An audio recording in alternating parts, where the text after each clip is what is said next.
பின்னர் HD கனடாவின் இன்றைய முக்கிய செய்திகள். துருக்கியில் ஏற்பட்ட கடுமையான நிலநடுக்கம் காரணமாக வீடுகள் தரைமட்டமாயின. 3000க்கும் மேற்பட்டோர் பலியாயினர். பலர் காயமுற்றனர்.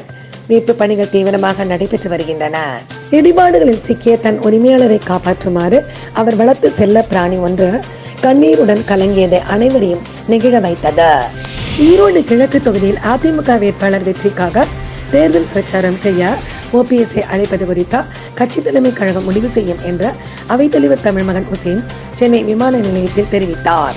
சென்னை பசுமை வெளி சாலையில் உள்ள முன்னாள் முதலமைச்சர் O பன்னீர்செல்வம் அவரது இல்லத்தில் கூப்பா கிருஷ்ணன் OPS சார்பாக இடைத்தேர்தலில் போட்டியிட இருந்த வேட்பாளர் செந்தில் முருகன் ஆகியோர் சந்தித்தனர்.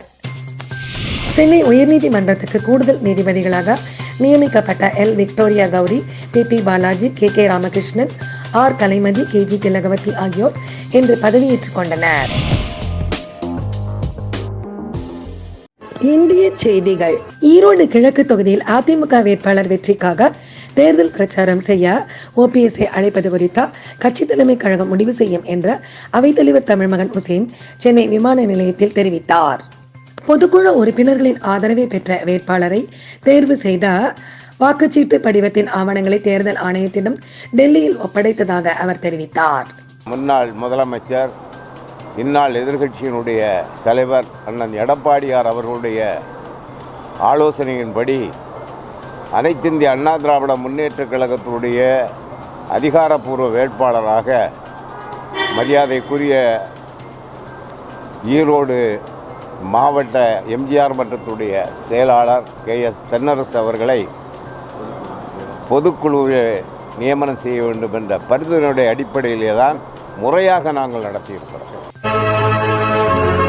அரசியலில் எது நடந்தாலும் எடப்பாடி பழனிசாமி O பன்னீர்செல்வம் சந்திப்பா நடக்கவே நடக்காத.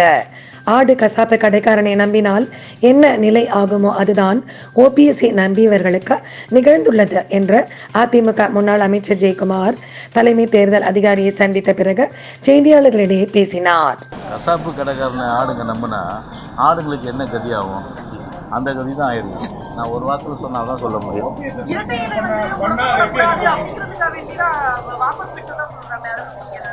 அதாவது குப்புற உண்டாலும் மீசையில் மண் ஓட்டுலன்றாங்க.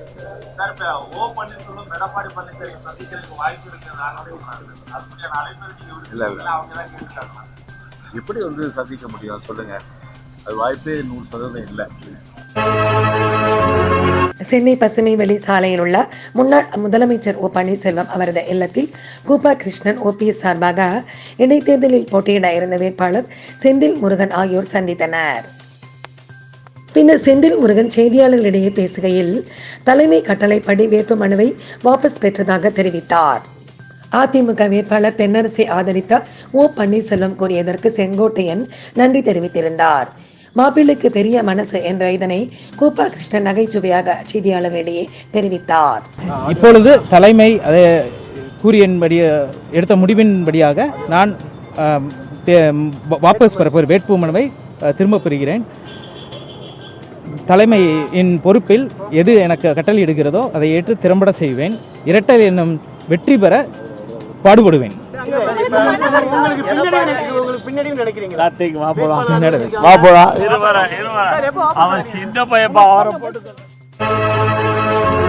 சென்னை உயர்நீதிமன்றத்துக்கு கூடுதல் நீதிபதிகளாக நியமிக்கப்பட்ட Victoria Gowri, PP Balaji, KK Ramakrishnan, R Kalaimathi, KG Thilagavathi ஆகியோர் இன்று பதவியேற்றுக் கொண்டனர்.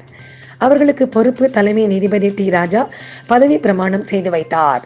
சென்னை உயர்நீதிமன்றத்தில் உள்ள கூடுதல் நூலக கட்டிட கூட்ட அரங்கத்தில் இந்த நிகழ்ச்சி நடைபெற்றது. புதிய நீதிபதிகளை அரசு தலைமை வழக்கறிஞர் சண்முக சுந்தரம், தமிழ்நாடு மற்றும் புதுச்சேரி பார் கவுன்சில் தலைவர் அமல்ராஜ், வழக்கறிஞர்கள் சங்கங்களின் நிர்வாகிகள் வரவேற்று பேசினர்.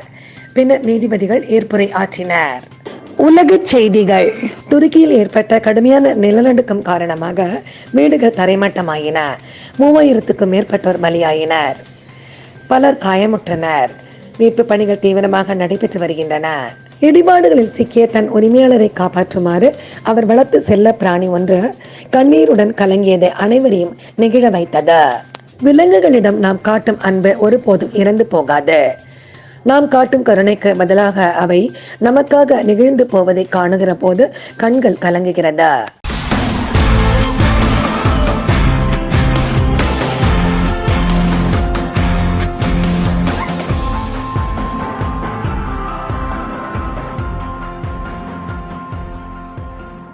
Canada and press the bell icon to